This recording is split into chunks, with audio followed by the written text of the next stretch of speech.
You're listening to 94.4 FM, Salford City Radio, the Friday sports show of your host, Jimmy Petruzzi. We can use like layering around the world. We're aiming to bring Salford to the world to Salford. We've been very fortunate in this show to have interviewed some of the world's best athletes, sports people, coaches, sports psychologists, you name it, have been on the show and give us some insights.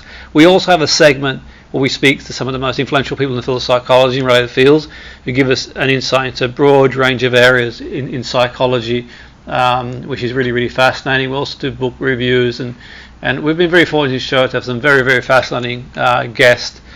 Today we have a very fascinating guest who no doubt you'll be really interested to hear about her book and about her work as well. I know I'm definitely interested to hear more as well. She is a chartered psychologist, a scientist, and author specialising in health and wellbeing. She has a solution-focused approach that gives practical tips and strategies for life's tricky problems. We know how life can be sometimes. It's not always easy, and I think it's going to be really interesting to see her approach. Also, our guest today is a regular contributor to national newspapers and magazines such as Daily Mail, Metro, Psychologies, and Woman's Own. She's featured regularly on radio and podcasts as well. Very lucky to have her on our show as well. So Dr Meg Arroll, welcome to the show. Great to have you on board. Oh, Jim, thank you so much for that amazing intro. Yeah, no, I don't think I could do you justice, really, Meg. I know you've got a lot of experience, and you know, it's great to have you on the show. I think we're very fortunate to have you on the show. Let's sort of begin with the book, which is really interesting. I think sort of, you know, trauma is obviously definitely an area of interest for myself. I know that many listeners as well will be quite fascinated to hear sort of your take on that. And can you tell us a bit about what like the book Tiny Traumas is about, please, Meg? Yeah. So the book Tiny Traumas, it's about when you don't quite know what's wrong, but nothing really feels right. So, Jim, we've done so well in the past few decades to really put mental health at the forefront of people's minds and to talk about it so much more.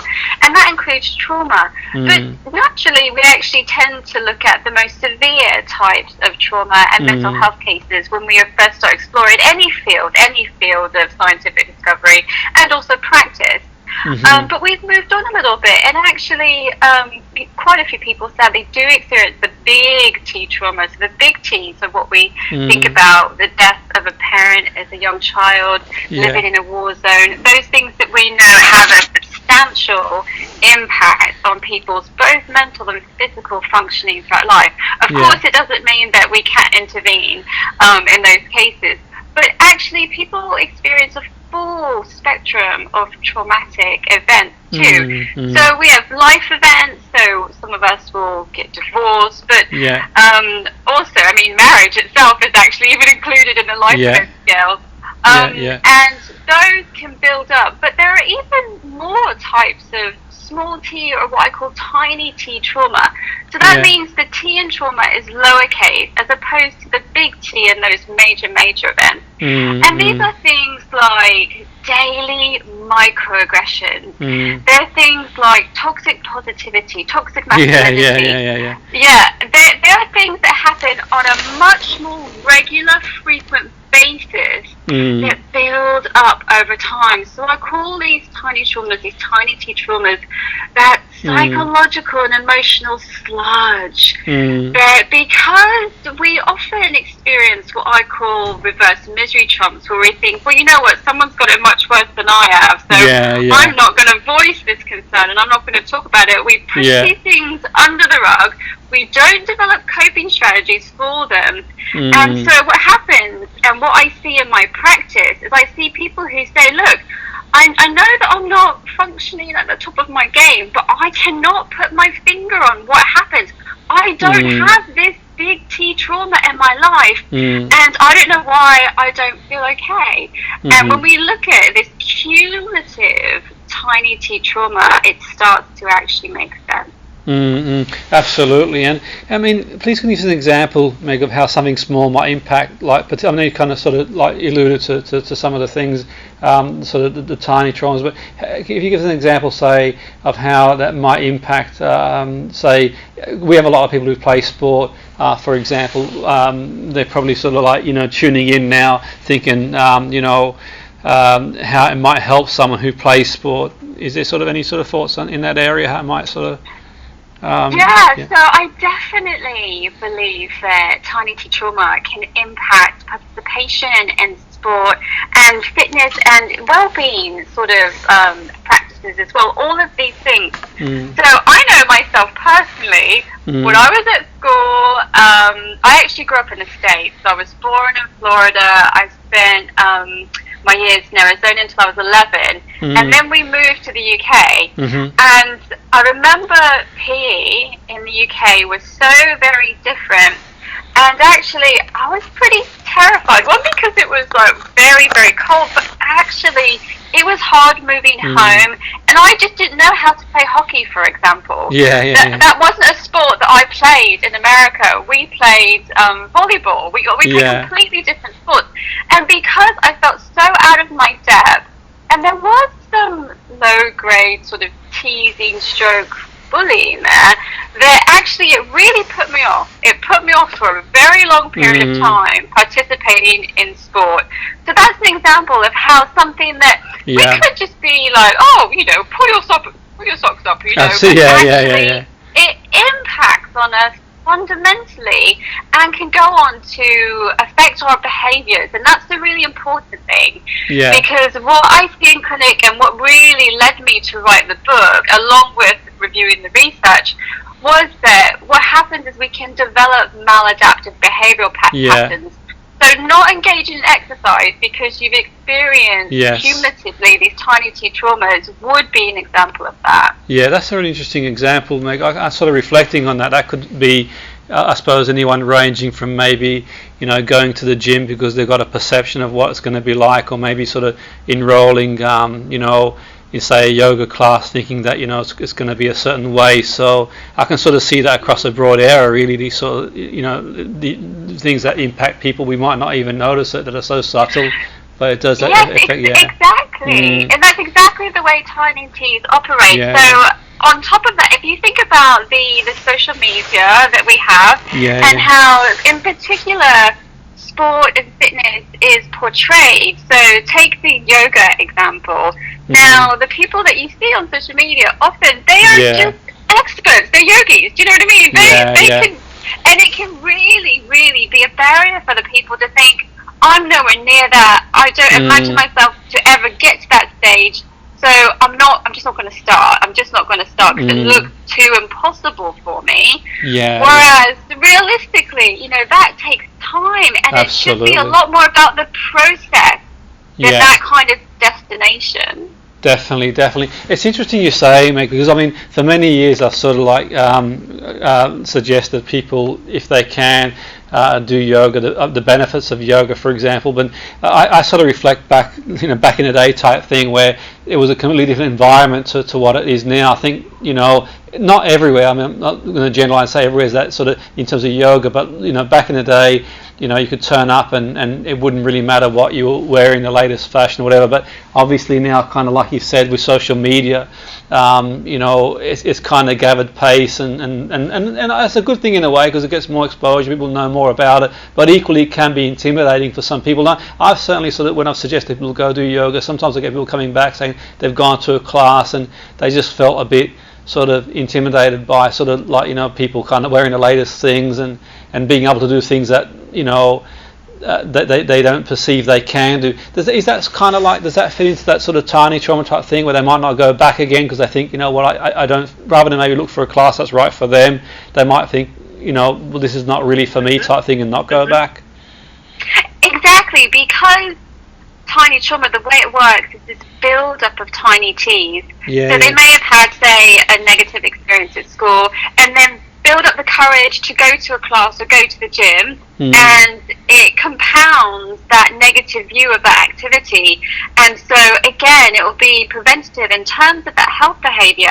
So absolutely, that is exactly how this works, Yeah, and I'm thinking like sport as a psychological intervention in one sense. I know in my own experience, Meg, like, you know, sport, sometimes whenever I've gone through difficult periods in my own life, just being out there playing sport has almost been like a time to just be in the moment, like a mindfulness type experience, or even just like walking or things like that. Really, what's your thoughts on maybe sort of sport almost like being a psycho intervention for people? I'm not obviously suggesting people play sport,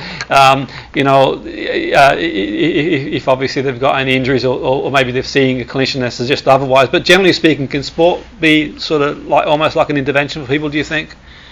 Absolutely, Jim, absolutely. And we're learning more and more about this all the time.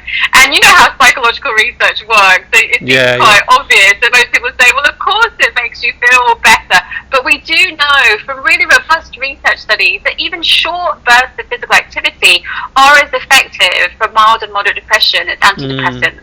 So that's such a powerful thing. So not just for physical health and mental health, but not even for physical and mental health, but for social health too. So, many sports are group sports, and we are social creatures. We need to interact with the others.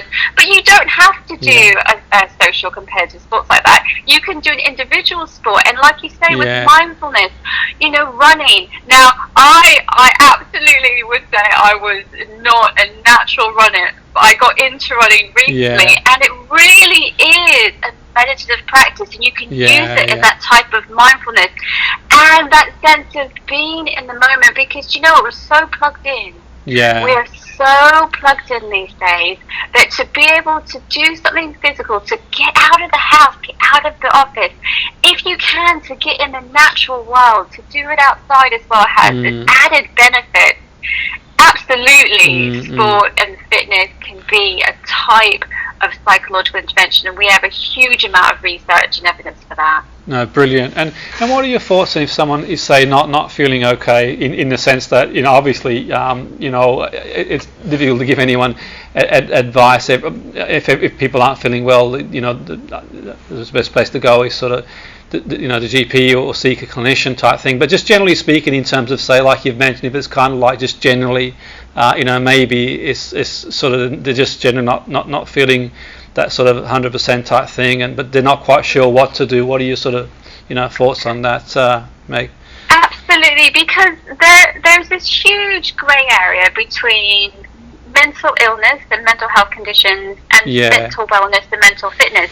Now, for quite a few people, they may go to their GP and they're not feeling okay, but they might not reach all the criteria for a mental health condition. So they might feel like they're not really being offered services, not being offered the types of support they need.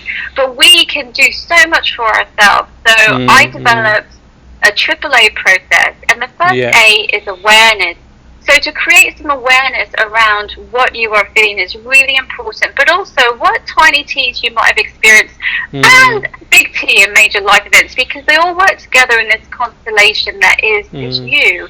But then the second A is about acceptance. So we do need to accept where we are and move from there. But the movement is so important, because the third A is action. And those actions can be sport, they can be physical activity.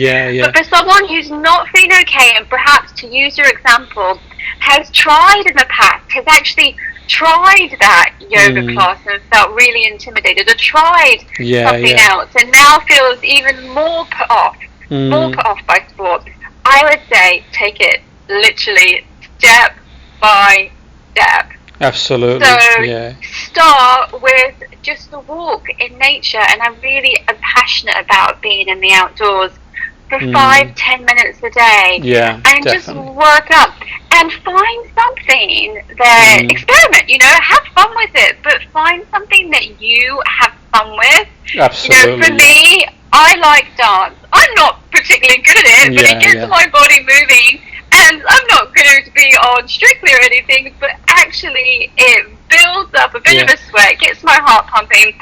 And I find it fun, and because it's pleasurable to me, I'm going to be motivated to do it. So you don't have to do what everyone around you does. Find that thing that really works for you. Absolutely. That's a really good point, and I think I can sort of relate to that. I've sort of found that sort of going for a walk at first light for 20-30 minutes really helps me But that's not for everybody. It's one of them really, like, you know, I do like meditate and mindfulness too, and sort of like moderate yoga as well. But and I suppose, like you've mentioned there, like not one thing's going to be one size fits all. It's sort of finding what sort of works for you. I suppose the other thing I was going to say too, Meg, I think in this industry in general, I think that the difficult thing is, like you mentioned before, about the sort of toxic positivity and that sort of stuff. I think that can be frustrating for people, I would think, because basically they kind of, it's almost like, that they kind of see memes and quotes and people sort of putting stuff out there. And I suppose in one sense, sort of, sometimes the regulation in this area, in the whole, like the area itself in terms can be quite loose. If that, obviously with yourself being a psychologist, it's a completely different ball game. But I think generally speaking, it can be intimidating for people, like generally when they sort of see the toxic positivity and that sort of stuff. What would you say, Meg, if people sort of like get a bit overwhelmed around that sort of toxic positivity, where it's almost like they're not allowed to have an off day or not feel okay? Mm-hmm. And I think a lot of that is generated and maintained by our digital world, the digital world that we live in now. I would say take those tentative steps to go outside in the real world. Because you will start to see that actually people have a range of emotions. Some of them which are highly acceptable to us, like happiness and joy and things like that, the positive ones. But actually we have these other types of emotions, like sadness, like loss, like frustration, like anger, that are perfectly normal. They are part of the full spectrum of human emotion. And actually, we need to experience them to be able to have that emotional literacy and flexibility that is so very important. That gets lost in the digital world. It gets so lost. So I would actually challenge someone to do a bit of a behavioural experiment and to take that leap out, to do it in a way that is quite constructed, and think about what your predictions are, to think about what your resources are too, so that if it is difficult, you do have something to pull upon in terms of resources. But to check in with your expectations of that environment, of that class, of that event, whatever it may be. Because when we've had quite a lot of tiny T trauma or big trauma or life events, all these things that merge together, when we've experienced that, it can affect our thought patterns, and we can develop that type of catastrophizing thought pattern. We can minimize some of the the benefits that we could actually get from sport, and we can maximize some of those negatives. We're actually what is useful to do is to go in the real world and honestly detach from the digital world. That is one of the it is really a core of my work with clients, because it's so very important. No, definitely. In terms of the book itself, where can our listeners, if they're interested in purchasing the book and finding more about yourself, Meg, is any sort of websites they can go to find out more? Yeah, so my website is drmegarroll.com, and it's my last name. It's a bit unusual. It's ARROLL. But also the book is available on all your normal online retailers, including Amazon, but lots of others. It is also in physical bookstores like Waterstones. There's quite a few places you can find it, and you can purchase where it's comfortable for you as well. Fantastic. No, that's really great, Meg. I really want to appreciate you coming on board the show. Now that the listeners sort of, taken a lot away from sort of listening to you, so I was really grateful for being on the show. That was Dr. Meg Arroll, who's been very kind to join us on the show, Chartered Psychologist, scientist, author, specialising in health and wellbeing, who's been kind enough to give us some of her insights in her book, Tiny Traumas, but also just generally speaking, sort of, making sure we sort of get up and do the best we can, really finding ways for us to sort of live the best life possibly we can. So thanks very much for that, Meg. On the Friday Sports Show, 94.4 FM, host Jimmy Petruzzi.